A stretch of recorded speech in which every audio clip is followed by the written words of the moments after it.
Yes, sir. What's your name? Christian. Christian. Imagine that. Yes, sir. Go ahead. One quick note. You're a lot taller in person than I thought you were. I'm a what? Lot taller. Taller. Yeah, I thought you were really short at first. I don't know what it was. You know, people always say that because they see the TV show, and I go, well, of course. That's because your TV's only this big. All right, on to my question. Now, you don't really mention this too much, but I'm pretty sure that you agree with it. What are your views on, or I should say, do you consider yourself to be a young Earth creationist? Okay, I'm absolutely convinced that the universe is at least 53 years old. All right, let me throw my dad in there. 79. Okay. All right, this is an in-house debate among Christians, and let me just give you a few minutes on this because it's a very common question. First of all, does science show an old universe? And the answer is, if the laws of physics have not changed, the answer is yes, right? But the assumption is the laws of physics haven't changed. You have to make that assumption, like light from the stars. The speed of light is assumed to be unchanged. If the speed of light hasn't changed, the universe is 13.8 billion years old or something like that, right? Mm-hmm. But how do we know it hasn't changed? We don't, but it's probably a good assumption it hasn't. Why? Because if the speed of light changed, all the other laws of physics would have to change as well. But you're still making it an assumption. Sometimes salt in the ocean is used to try and date the Earth young. The problem is the deposition rate is assumed to be unchanged, and the beginning amount of salt and minerals is assumed to be 0. Radioactive dating, which is used to date things on the Earth, you're assuming the decay rate is unchanged, and in uranium dating, the beginning amount of lead is 0. These are all assumptions you can't prove. Now, what about the Bible? Does the Bible show that the universe is young? Let me ask you guys a question in here. What does the first verse of the Bible say? In the beginning, God created the heavens and the earth. Okay, when did God create the heavens and the earth? In the beginning. Does it say when? No. You say, what about the days? Well, the days begin in verse 3. The very first verse seems to indicate the heavens and the earth are created before you even start the days.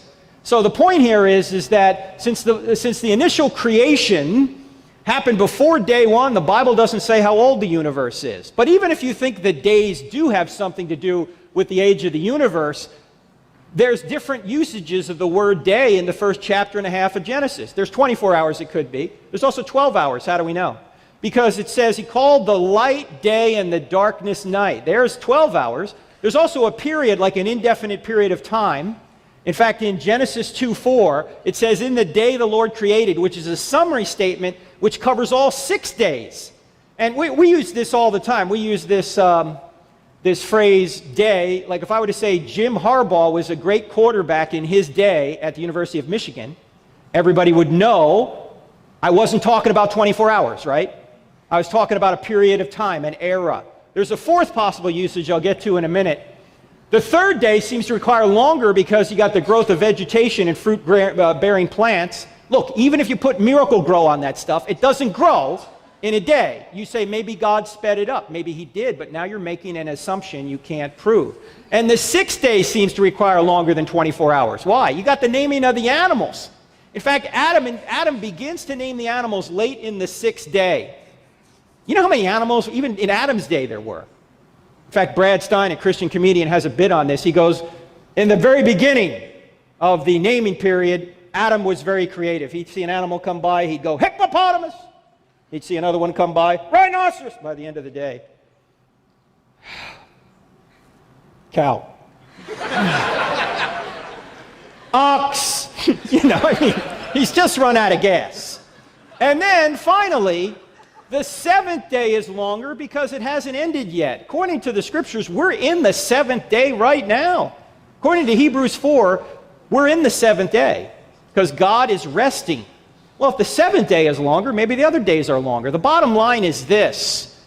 There is no conflict between science and the Bible. There's only a conflict between some interpretations of the scientific and biblical data. By the way, in the Stealing from God book, there's a chapter on science, and the title of the chapter is this: Science doesn't say anything. Scientists do. See, all data needs to be gathered and interpreted, and that's what scientists do. Science doesn't do that. Scientists do it. And how are you interpreting the data is the question. The point here is the universe old. It may be old, it may be young. I don't think either are definitive, but if I had to guess, I'd say it's old because I don't think the laws of physics have changed. The bottom line is that God created is certainly more sure than when. Now, if you take a hard line on this, fine if you're a Christian, but don't make it a test for orthodoxy.